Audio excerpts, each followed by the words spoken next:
கிட்டத்தட்ட ஒரு 5 மாவட்டத்துக்கு பிரச்சாரத்துக்கு போனோம். இந்த மாதிரி எதுவுமே நடக்கல. ஆனால் கரூரில் மட்டும் ஏன் எப்படி நடக்குது? எப்படி நடக்குது? மக்களுக்கு எல்லா உண்மையும் தெரியும். மக்கள் எல்லாத்தையும் பார்த்துக்கிட்டு இருக்கிறாங்க.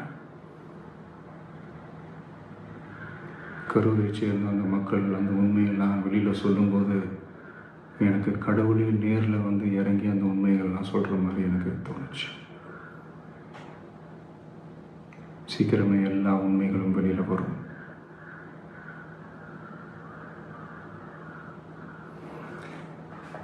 எங்களுக்கு தரப்பட்ட இடத்துல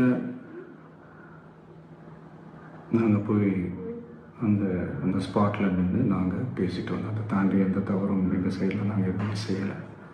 பட் இருந்தாலும் எங்கள் கட்சியை சேர்ந்த நிர்வாகிகள் தோழர்கள் மேலே எஃப்ஐஆர், அது மட்டும் இல்லை சோஷியல் மீடியாவை சேர்ந்த நண்பர்கள் தோழர்கள் அவங்க மேலே எஃப்ஐஆர்லாம் போட்டு இப்போ பிடிச்சிட்டு இருக்கிறாங்க.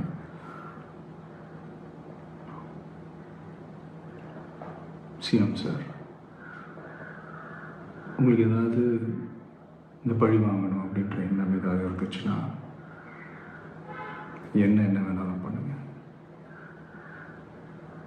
அவங்க மேலே கை வைக்காதீங்க.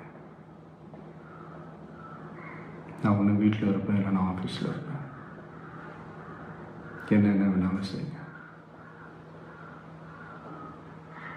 நண்பர்களே, தோழர்களே, நம்மளுடைய அரசியல் பயணம் இன்னும் ஸ்ட்ராங்காக, இன்னும் தைரியத்தோட கண்டினியூ ஆகும்.